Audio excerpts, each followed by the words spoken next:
First, it was the Americas. Big threat on the board.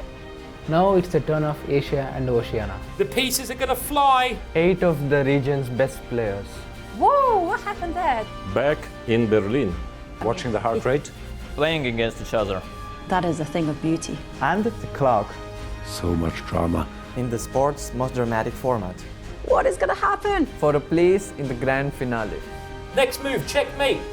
This is Armageddon. The Armageddon Championship Series got off to an amazing start in March. Grandmaster Wesley So beat Sam Shankland in the final of the Americas tournament, with both players booking themselves a place in the grand finale.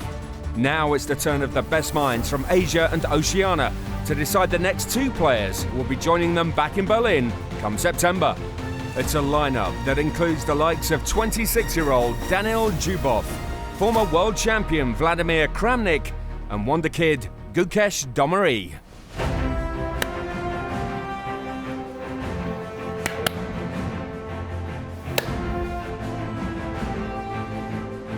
This game is not about being calm, it's about winning. Yes, players have different ways to cope with pressure and nervousness. I rely on my reflexes. And mine is doing some meditation. Everybody is very strong here, but yeah, my first match is against Vladimir Kramnik. He's 14th world champion. He was my idol from my childhood. So if I will win this championship, it will mean 4 extra days in Berlin. It will be a great stepping stone to my career. You should believe in yourself and just play good chess. To claim honours in Berlin, the players would need to negotiate the double elimination format used in the series. The winners of each match progressing to the next round, while the losers go into the lower bracket of the tournament to play again for a chance to stay in the competition.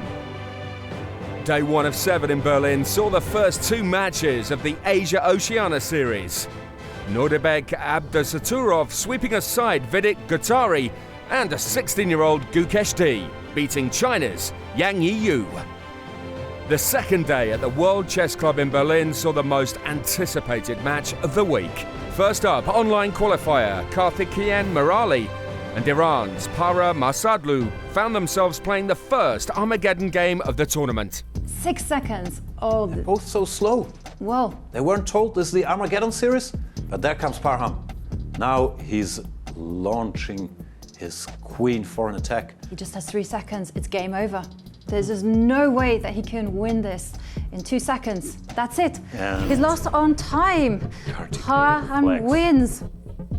That was just a warm-up for the most anticipated match of the week between Vladimir Kramnik and the player 21 years his junior.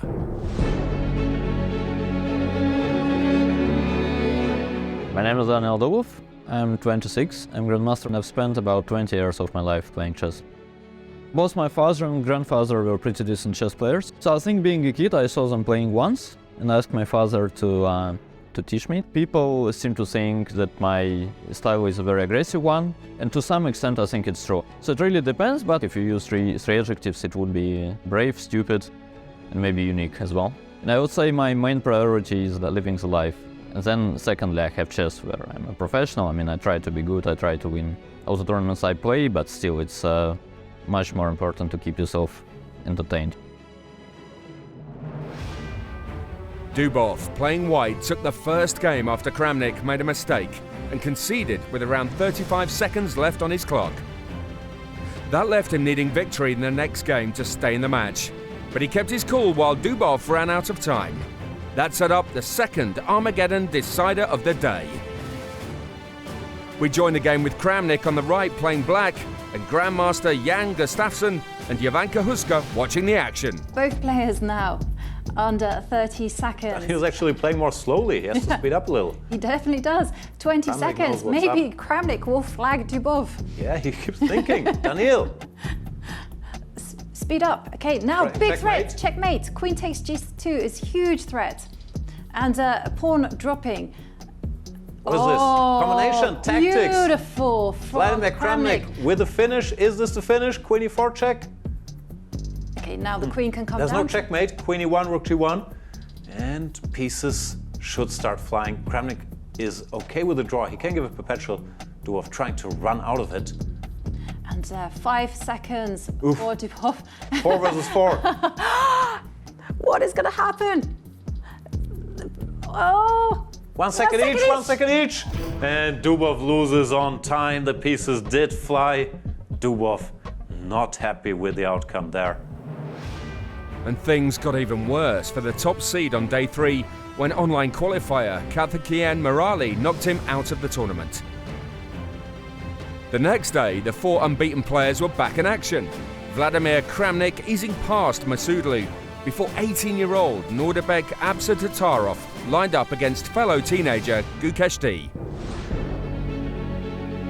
I'm Gukesh, I'm 16 years old from India. I've been playing chess for 9 years. My world ranking currently is 19 and I'm India number 2. My style of play is mostly universal, but I excel in attacking positions and calculation has always been my main strength. And the proudest moment of my career so far is after my 8th round win against Fabiano Caruana in the Olympiad, which was quite a historical moment. After drawing the first 2 games, the players found themselves in an Armageddon situation. Gukesh D playing white, but needing to win. Gukesh relying on a trusty manoeuvre, offering trade of queens. Now the queen says can't do step that. back so easily because he can take the knight. No, why didn't he do that? Take it. Take the horse. He's going for it now. And this looks This is just over. winning. Yeah, Nodirbek shaking his head. He knows something has gone wrong. White will emerge a piece up. Yeah. This is it. Still 2 minutes for Gukesh. The 16-year-old just cruising through this competition. Abdusattorov resigns, piece down.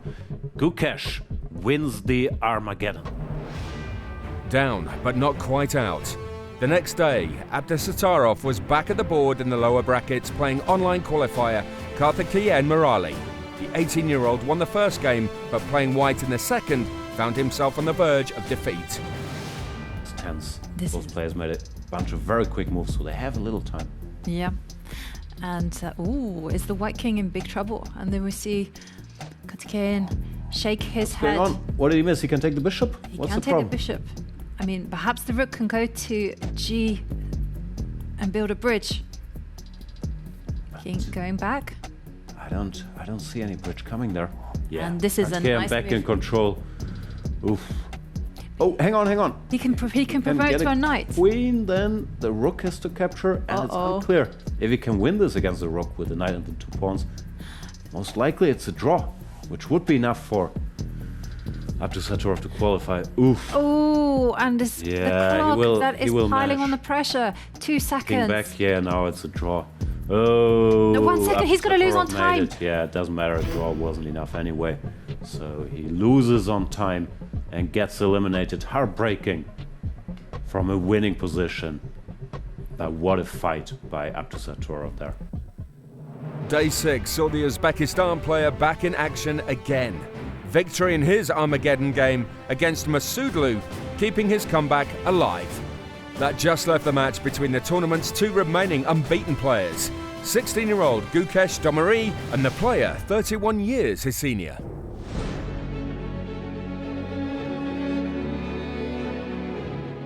I'm Vladimir Kramnik, Grandmaster, former world chess champion, 47 years old. My father taught me chess when I was 5, then I fall in love with it, and here am I, a professional chess player.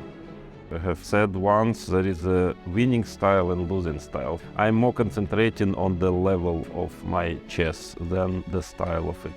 Definitely the most memorable moment for me is my World Championship match against Garry Kasparov, the 13th World Chess Champion in London 2000. I managed to win it and to become the 14th World Champion.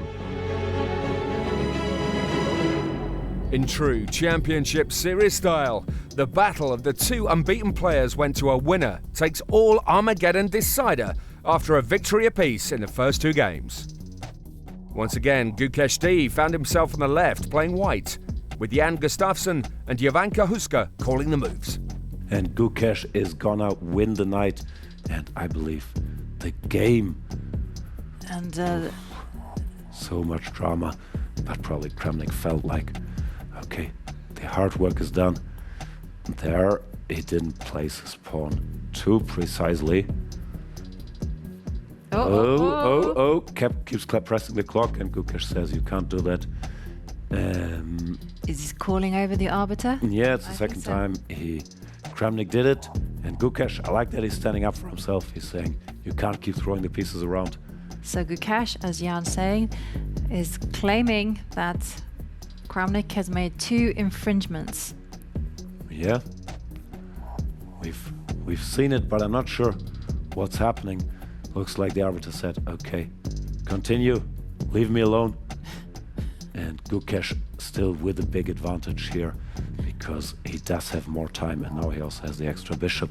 Yes, but take a look. He has to be careful to keep his pawn, and Kramnik keeps not exactly hitting the squares. Oh, bishop takes there. bishop.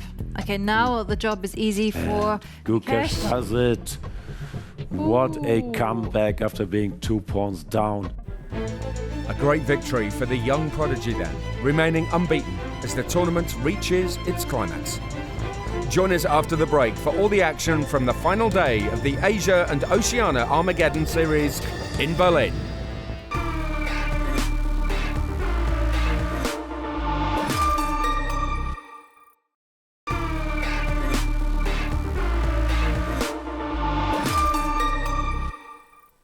Welcome back to Berlin for the climax of the second qualifying round of this year's Armageddon Championship Series. 8 of Asia and Oceania's top players have slowly been whittled down to 3 Grandmasters, each still in with a chance of winning the tournament and progressing through to September's grand finale. After beating former world champion Vladimir Kramnik, 16-year-old Gukesh D remains the only unbeaten player in Berlin. Day 7 would see him facing the winner of the final lower bracket game between Kramnik and Nodirbek Abdusattorov. Kramnik had started his week in emphatic style, beating Daniil Dubov. That was followed with victory against Parham Maghsoodloo before he lost to Gukesh. That left him facing Abdusattorov, who'd also lost to D before winning 2 lower bracket matches. Having played out a draw, 47-year-old Kramnik looked set for victory in Game 2, until it was paused when Abdusattorov spotted a 3-fold repetition. After several minutes debating the rules with arbiter Tanya Karali, the game was declared a draw, sending the match into a winner-takes-all Armageddon. We join the game with Abdusattorov playing white and Kramnik's heart rate reflecting the tension out on the board. Jan Gustafsson and Jovanka Huska are watching the action. Kramnik bring the rook back, losing a pawn in the process. Yeah, this is the stage of the game where sometimes Okay. you see Kramnik's hand Kramnik, drifting a no little time, 10 seconds. He's not bit. Time gonna is do running it. out. Is he gonna be upset about being Well, flagged in a good position or not? Well, he's blundered You away. gotta but play it this out, is a draw. and yeah, but you can't move the pawn forward to 2 squares and put it wherever you like. Arbiter, do something. And okay, there's just no way it's gonna happen. And we see Kramnik flagged, but lose yeah, time. he's not happy about it. He did, however, know that this is Armageddon and white has to win the game. Abdusattorov did what he had to do. A controversial end to the game, setting up a final match between the 18-year-old Uzbekistani and 16-year-old wonder kid Gukesh D. The Indian had started his tournament by beating Yangyi Yu from China before beating Abdusattorov and Kramnik. Now he was in the final for a rematch with the Uzbekistani player 2 years his senior, and their opening game ended in a draw. But the third youngest Grandmaster in history found himself struggling in the next game. Gukesh down to 8 seconds. We're going to see another match. And look at that, he can't even take the pawn because of the pin along the 7th row. And for Gukesh, it's just about surviving. For Abdusattorov, it's just about converting. And look at this precision. Bishop targeting the A6 pawn, and he's ruthless. Another Yeah, pawn this is hopeless falls. now. Not much in it.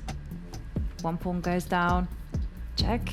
This He's is resigns safe. basically, 3 pawns down, and his king is exposed. That's He it. does resign. And Abdusattorov with a comeback win, which means that we are now going to see our third match. Wow. Gukesh may have lost, but it was his first defeat of the week, meaning the double elimination lifeline came into force, and the two Grandmasters would need to play another match to decide who'd claim the overall victory. The two teenagers couldn't be separated in the first game of match number 15, playing out their second draw of the tournament. We join the next game with Gukesh on the left of the board, playing the white pieces. The players will have had to delve deep into their own brains to come up with potential improvements. They will not have had any time. Yeah, it looks like it. But they would have had to have some kind of consideration, like where can I improve? What move can I do to add some pressure? Because it didn't feel like Nodirbek was in any trouble whatsoever. I'm expecting exactly the same line. Pawn to b4, exchange everything, and then at some point Nodirbek will have to deviate, but I'm wrong as usual. Gukesh deviates first, plays pawn to c5. This we've seen in the past. I think the likes of Levin and Ronian have played this move. Black had white had time here to go knight f to d2, knight to c4, and put a knight on d6. You have a powerful position, but usually the computer just laughs at this, says black is perfectly fine, says go f5, e5. Computers don't respect this plan, but it always feels scary to me. Well, it feels scary to me. I love the center, and here comes Nordirbek's pawns, but knights, they're crafty pieces. Question is now, after f5, will he sacrifice with knight d6? I would guess he has to. I think he has to. There's no other retreat square. Exactly. He's pulled that trigger. And come on, Gukesh, you're gonna challenge Nodirbek. And taking a look at the heart rates, we can see Gukesh. His is pretty high, up to 117. We have seen Gukesh's heart rate around about 90, whereas Nodirbek, his has risen to over 100. The situation is getting to both these players. And Nodirbek playing very passively, developing the bishop, allowing knight c4, then not taking it, but covering the b-pawn. Now white can put one of his horses into the d6 square. It should have a pleasant edge. I agree. What's happening next? f5? Nodirbek has lost the threat here. Gukesh, with the white pieces, found an antidote position where he keeps getting good chances against the very well-prepared Uzbek. But what to do next? Knight e to d6 strikes me as logical. I'm assuming he doesn't want to do it unless being invited by pawn to f5. No. No, I think he's going to dive in. There he and comes. He does. Okay, knight is threatening to win the pawn on e5. So you have to defend that. But how? Pawn to f6 weakens a lot of squares. So Yeah. I'm not sure I like that move.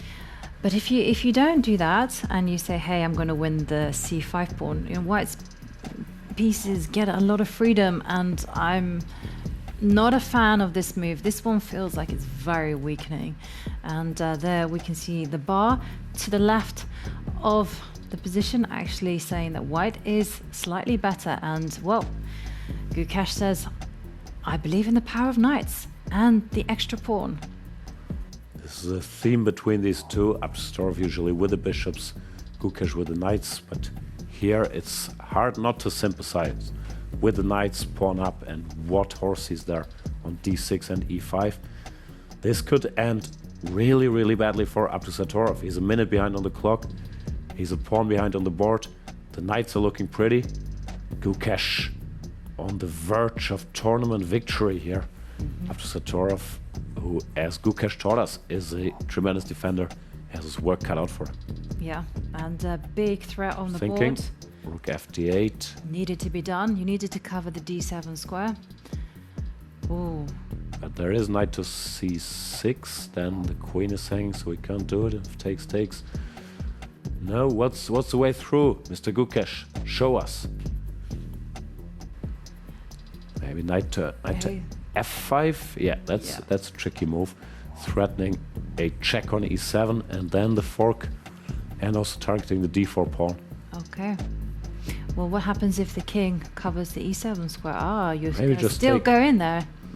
Maybe you can, but you can also maybe just take the d4 pawn, I thought. Abdusattorov Key is moment. thinking, okay, fork threatened, pawn down. Maybe it's time to get that heart rate above 100. No, not yet. 99. Big. Oh, there we go, there we go. 113. And This is trouble. it is trouble because the clock is ticking down, the heart rate is going up, the pawns might be falling off the board. Combination of pawn count, heart rate, engine bar is not telling a pretty story here And, for Abdusattorov. 2 pawns down now. and we have to. Pawns down. 1.5 minutes down. Whoever wins this game will win the Armageddon tournament. The good news for both of them is they're already qualified for the grand finale because they're the 2 finalists. But of course, there's money at stake, there's glory at stake. There's bragging rights at stake. One must never Very underestimate braggadocious, the these power guys. of this. Who is the better prodigy? We'll find out. Okay, but They're both Nodirbek, fire starters. definitely, but not twisted. And the rooks comes to attack the pawn, but how is White gonna start making progress? He has to solidify those pawns. Looks completely winning. The knight steps back into d6. I do not see Nodirbek coming back from this. Is this it? I don't want to jinx Gukesh, but it does look like the end is near. Yeah. 10 seconds. 9. Nodirbek, do you 6. know? You don't have time. Oi. Does Okay, know. well, one Goes pawn for falls. this, but he pays a high price. Knight to d6. It's coming in. The king is in a bit of a pickle there because rook e8 check is actually 2, leading 1. to checkmate, and there it is. There you go. Gukesh wins the tournament. The 16-year-old wins it all. Congratulations to Gukesh. What an achievement. It's a great feeling. I was always looking forward to win some strong, faster time control events. I've never won a strong event in Blitz especially, so I was I'm quite happy to finally get it off my back. 16-year-old Gukesh D winning the Asia and Oceania tournament. He'll be returning to Berlin in September with Abdusattorov for the Armageddon Championship Series Grand Finale. Before then, we'll be back in May as the women take centre stage in chess's most exciting new competitive format. We'll see you then.